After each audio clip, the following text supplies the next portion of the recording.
శ్రీమాత్రే నమః. దేవుళ్ళకి ఏ మాలను వేస్తే కోరికలన్నీ వెంటనే నెరవేరి ఐశ్వర్యం కలుగుతుందో తెలుసుకుందాం. ప్రతి ఒక్కరూ దేవుడిని పూజిస్తారు. సాధారణంగా ఇంట్లో దీపారాధన చేసేటప్పుడు పూజా గదిలో దీపం వెలిగించి దేవుని మంత్రాలు చదువుతూ పూజలు చేస్తాము.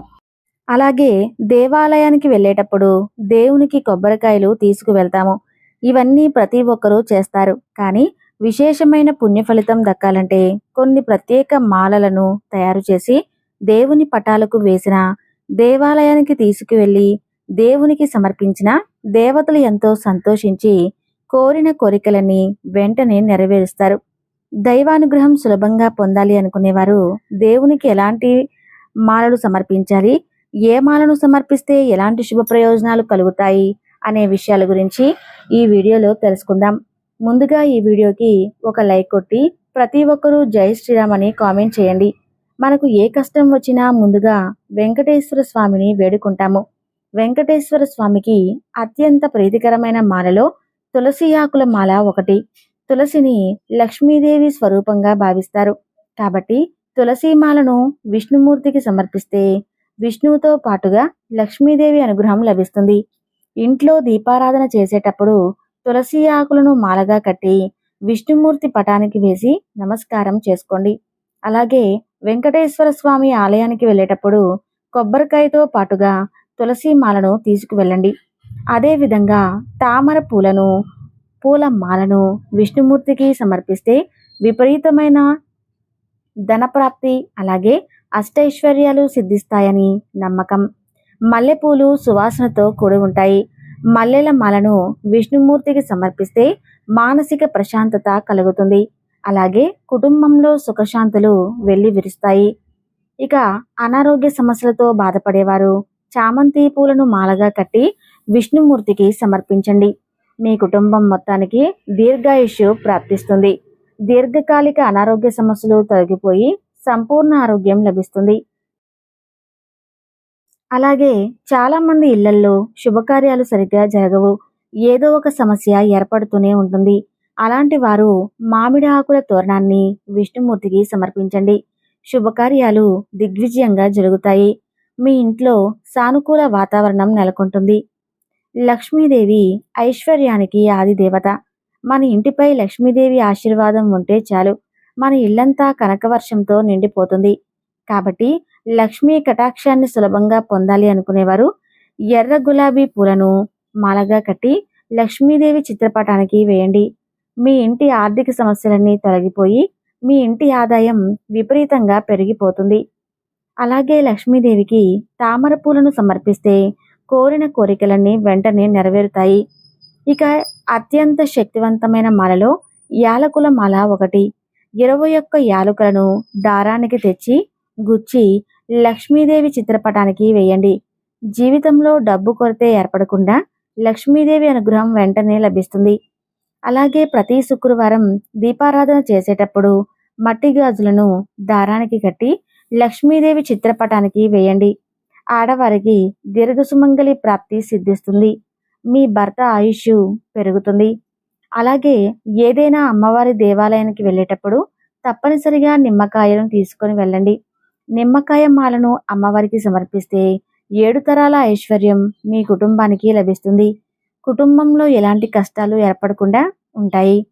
ఎర్ర మందారం, గులాబీ పూలు ఇలాంటి పూలతో లక్ష్మీదేవికి పూజ చేస్తే విపరీతమైన ధనాకర్షణ, సంపద పెరుగుదల అలాగే వ్యాపారంలో లాభాలు చేకూరుతాయి. ఇక అప్పుల సమస్యలతో ఇబ్బంది పడేవారు మల్లెపూల మాలను లక్ష్మీదేవికి సమర్పించండి. అప్పుల సమస్యలని క్రమక్రమంగా తగ్గిపోతాయి.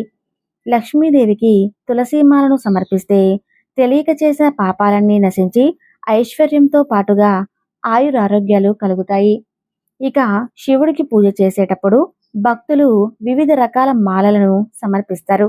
శివుడికి సమర్పించాల్సిన మాలలు, వాటి వల్ల కలిగే ఫలితాల గురించి ఇప్పుడు తెలుసుకుందాం. శివునికి అత్యంత ప్రీతికరమైన మాలలో రుద్రాక్ష మాల ఒకటి. శివుని కన్నీటి బిందువుల నుండి రుద్రాక్షలు ఉద్భవించాయి. రుద్రాక్ష మాలను శివునికి సమర్పిస్తే సకల పాపాలు నశించి మోక్షం లభిస్తుంది. అలాగే మానసిక ప్రశాంతత, దీర్ఘాయుష్యు లభిస్తుంది. శివుని పూజలో తప్పనిసరిగా బిల్వపత్రాలు ఉండాలి. బిల్వపత్రాలు త్రిమూర్తుల స్వరూపంగా భావిస్తాం కాబట్టి శివునికి బిల్వపత్రాలను సమర్పిస్తే కోరిన కోరికలు నెరవేరుతాయి.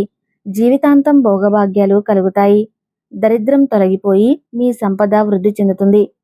జిల్లేడు పూలు శివుడికి ఇష్టమైనవి. జిల్లేడు పూలతో శివుడిని పూజిస్తే మీ కుటుంబం ఆయుష్ పెరుగుతుంది. ఇక శివుడికి అత్యంత ప్రీతికరమైన వాటిలో ఉమ్మెత్త పువ్వు ఒకటి. ఉమ్మెత్త పువ్వులతో శివుడిని పూజిస్తే శత్రువులపై విజయం సాధిస్తారు. నందివర్ధన పుష్పాలు శివుడికి ప్రీతికరమైనవి. నందివర్ధన పుష్పాలను శివునికి సమర్పిస్తే వైవాహిక జీవితంలో సుఖ సంతోషాలు కలుగుతాయి. అలాగే సంతానం లేని వారికి సంతాన ప్రాప్తి కలుగుతుంది. ఇక జాతక దోషాలలో ఇబ్బంది పడేవారు, శని దోషాలతో బాధపడేవారు జమ్మి చెట్టు ఆకులను మాలగా కట్టి శివునికి సమర్పించండి. జాతక దోషాలు తొలగి సుఖ సంతోషాలు లభిస్తాయి. గరికకు చాలా ప్రాధాన్యత ఉంది. శివునికి సమర్పిస్తే అకాల మృత్యువు తొలగిపోతుంది. హిందూ మతంలో గణపతి ప్రథమ పూజ్యుడు. సకల శుభాలను ప్రసాదించే దేవుడిగా గణపతిని ఆరాధిస్తారు. గణపతికి సమర్పించాల్సిన మాలలు, వాటి వల్ల కలిగే ఫలితాల గురించి ఇప్పుడు తెలుసుకుందాం. గణపతికి అత్యంత ప్రీతికరమైనది గరికమాల. 21 గరిక పోచలను మాలగా కట్టి వినాయకుడికి సమర్పిస్తే ఆ గణపతి వెంటనే కోరిన కోరికలన్నీ తక్షణమే నెరవేరుస్తాడు. అలాగే దీర్ఘాయుష్యు, ఆరోగ్యం, ఐశ్వర్యం లభిస్తాయని నమ్మకం. గణపతికి అత్యంత ఇష్టమైన పూలలో ఎర్రటి మందార పూలు ఒకటి. కాబట్టి మందార పూల మాలను గణపతికి సమర్పిస్తే డబ్బు కష్టాలన్నీ వెంటనే తొలగిపోతాయి. అలాగే వ్యాపారాలు చేసేవారికి అధిక లాభాలు కలుగుతాయి. జాజి పూలు సువాసన భరితంగా ఉంటాయి. జాజి పూల మాలను గణపతికి సమర్పిస్తే కుటుంబంలో గొడవలు ఏర్పడకుండా కుటుంబమంతా సుఖ సంతోషాలతో జీవిస్తారు. అలాగే మీకు కష్టాలు ఉంటే వెంటనే తొలగిపోయి కోరిన కోరికలను నెరవేరాలంటే ఆంజనేయ స్వామికి వడమాలను సమర్పించండి.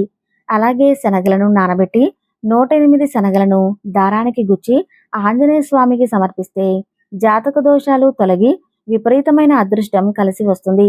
అదేవిధంగా తమలపాకుల మాలను ఆంజనేయ స్వామికి సమర్పిస్తే మీ పనుల్లో ఎలాంటి ఆటంకాలు ఏర్పడకుండా ప్రతి పనిలో విజయాలు సాధిస్తారు. ఈ వీడియో మీకు ఉపయోగపడినట్లయితే తప్పకుండా ఈ వీడియోకి లైక్ చేసి జై శ్రీకృష్ణ అని చిన్న కామెంట్ చేయండి. ధన్యవాదాలు.